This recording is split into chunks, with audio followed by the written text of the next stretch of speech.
Hello and welcome to our channel. Today, we have a message that we believe is both important and urgent. We recently received a dream from one of our subscribers about the rapture of Christ, and we feel compelled to share it with all of you. This dream left us with a sense of awe and urgency to spread the message of God's love and the coming of Christ. We urge you to watch this video until the end and to share it with as many people as possible. We believe that this message is vital, and it is our hope that it will lead to revival and a deeper connection with God. As we share this dream with you, we want to challenge you to take action. We want you to join us on this journey of faith and to commit to living a life that is pleasing to God. We want you to share this video with others, to spread the message of love and hope that it contains. Let's begin. I'm grateful for the opportunity to share my story with you. My name is Ben. I am currently living in the USA, a place I have called home for the last 10 years. I came here as a student, and after completing my studies, I got a job and settled down. Life was good. I had a job I enjoyed, friends I loved, and a community I belonged to. I'm not sure how to start this story, but I'll do my best. Last night, I had the most vivid dream I've ever had. It felt so real that I can't shake it off. In my dream, I woke up in the middle of the night to use the bathroom. When I came back to bed, I saw that my wife was missing. I searched the whole house but couldn't find her. As I turned around, I saw my wife standing in the middle of the room. She was glowing, and her eyes were fixed on the sky. I tried to touch her, but my hand went through her body. I was terrified and confused. I reached out my hand to touch her, but my hand went straight through her. I felt a wave of panic wash over me as I realized what was happening. My wife was disappearing before my eyes. No, I cried out, but it was too late. She was gone, leaving me alone in the empty room. I stumbled backward, tripping over a chair and falling to the ground. I sat there, staring blankly ahead, unable to process what had just happened. I had never been a religious man, but suddenly the concept of the rapture seemed all too real. I slowly rose to my feet, my mind racing with questions. Where had my wife gone? Was I still alive, or had I been left behind? And if so, what was going to happen to me? As I stood there, trying to make sense of everything, I heard a sound that made my blood run cold. It was the sound of screaming, coming from outside. I rushed to the window and looked out, only to see chaos unfolding in the streets below. People were running in all directions, screaming and crying out in terror. Some were disappearing just like my wife had, while others were left behind to face whatever horrors awaited them. As I stood there in awe, I remembered the words of my grandmother, who had always told me about the coming of Christ and the rapture. In that moment, everything she had said suddenly made sense. I thought about the book of 1 Thessalonians 4 verse 16 to 17, which says, "For the Lord himself will come down from heaven, with a loud command, with the voice of the archangel and with the trumpet call of God, and the dead in Christ will rise first. After that, we who are still alive and are left will be caught up together with them in the clouds to meet the Lord in the air. And so we will be with the Lord forever." It hit me that this was indeed the rapture, and I couldn't believe it was really happening. I felt a sense of joy and peace in my heart, knowing that I would soon be reunited with my loved ones who had passed away. As people ran around in shock and confusion, I stood there rooted to the spot, taking in the moment and trying to process everything that was happening. I knew that this was just the beginning of the end times, and that there would be many more events to come. I thought about the book of Revelation, which talks about the end times and the return of Christ. It was a book that had always scared me, but now I felt comforted by it, knowing that everything that was happening was a part of God's plan. The dream felt so real, and I couldn't wait to wake up and share my experience with my wife. But as I stood there, taking in the chaos around me, I wondered what was going to happen next. I continued to watch in awe as the earth was transformed. Suddenly, I heard a voice that sounded like a trumpet, calling out, "Come up here, and I will show you what must take place after this." As I looked up, I saw a door open in the sky, and a bright light shone through. I felt a pulling sensation, as if I were being lifted up towards the door.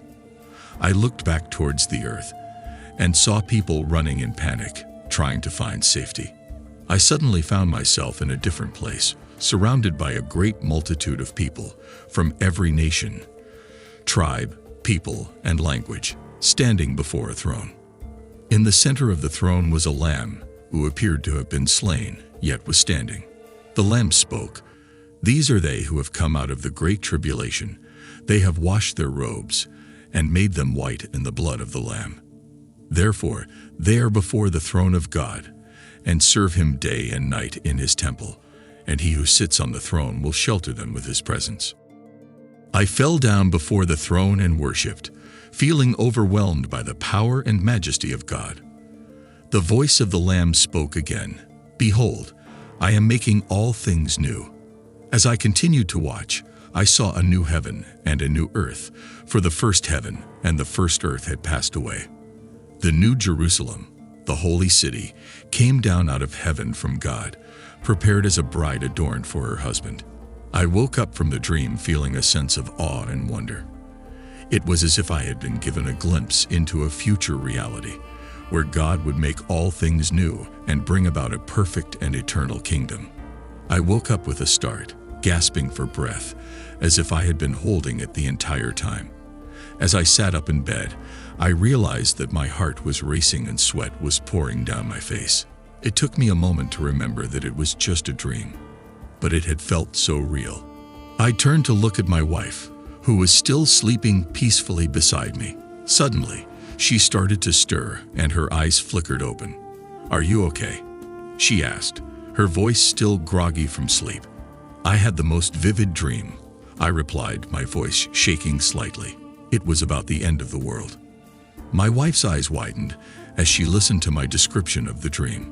As I spoke, she grew more and more disturbed, until she finally interrupted me. "I had the same dream," she said quietly. I couldn't believe it.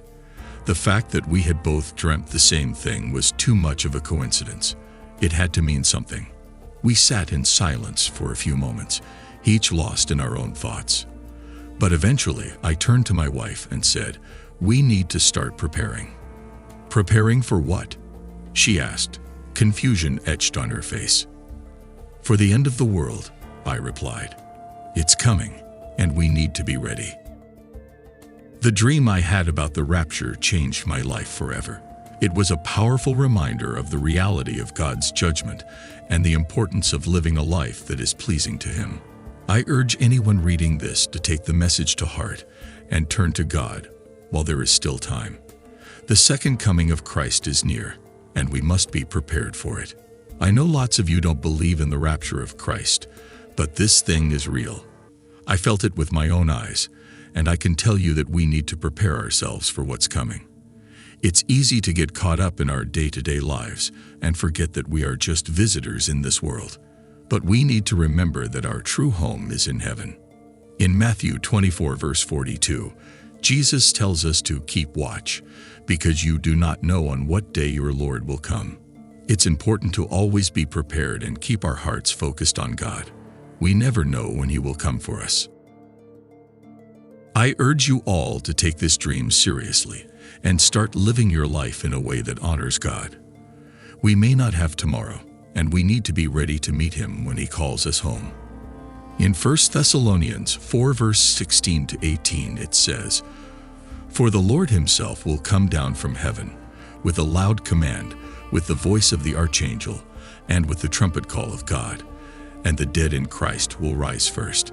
After that, we who are still alive and are left will be caught up together with them in the clouds to meet the Lord in the air. And so we will be with the Lord forever. Therefore, encourage one another with these words." Know that some of you may still be skeptical about the reality of the rapture, but I urge you to open your hearts and minds to the possibility that this dream was a warning from God. The Bible is clear that there will be a time when Jesus returns to gather His followers and take them to be with Him in heaven. In Matthew 24, verse 36 to 44, Jesus tells us to be prepared at all times because we do not know when he will come again. But about that day or hour no one knows, not even the angels in heaven, nor the Son, but only the Father. As it was in the days of Noah, so it will be at the coming of the Son of Man. For in the days before the flood, people were eating and drinking, marrying and giving in marriage, up to the day Noah entered the ark. And they knew nothing about what would happen until the flood came and took them all away. That is how it will be at the coming of the Son of Man. 2 men will be in the field, one will be taken and the other left. 2 women will be grinding with a hand mill, one will be taken and the other left. Therefore keep watch, because you do not know on what day your Lord will come. But understand this, if the owner of the house had known at what time of night the thief was coming, he would have kept watch and would not have let his house be broken into. So you also must be ready, because the Son of Man will come at an hour when you do not expect him. Let us all take this dream as a wake-up call to be ready at all times for the return of Jesus. Let us strive to live our lives in accordance with God's will and be a light to those around us. That's all for this encounter. Thank you so much for listening to this encounter. As you can imagine, the experience was incredibly profound and life-changing. I know that many of you may not believe in the rapture of Christ, but I want to encourage you to keep an open mind and heart. The message of Christ's love and salvation is real, and it's something that has transformed my life in ways that I cannot fully express. With that in mind, I want to share with you some of my goals for this channel. First and foremost, I want to bring the message of love to as many people as possible. We live in a world that can often be cold and unforgiving, and I believe that sharing the love of Christ can bring hope and healing to those who need it most. Secondly, I want to bring an awareness of Christ to people who may not have had much exposure to Christianity before. There are so many misconceptions about our faith, and I believe that by sharing the truth in a compassionate and non-judgmental way, we can help others to see the beauty of Christ's teachings. Finally, I believe that we are living in a time of great need for revival. The events of the past few years have shown us just how fragile our world can be, and I believe that we need a renewal of faith and spirit to heal the wounds of our society. Through this channel, I hope to be a small part of that movement towards renewal and revival. So if any of these goals resonate with you, I would be so grateful if you would consider subscribing to my channel and sharing my message with others. Let's work together to bring an awareness of Christ to people around the world. And to do that, I need your help. Please share this channel with your friends and family, and let's aim to reach 10,000 subscribers soon. Also, we will be opening a chat group soon where we can all connect, encourage each other, and answer any questions you may have. I believe that together, we can make a difference and spread the love of Christ to everyone. Let's join together as a family to see Christ's will done on earth. Thank you so much for your time, and God bless.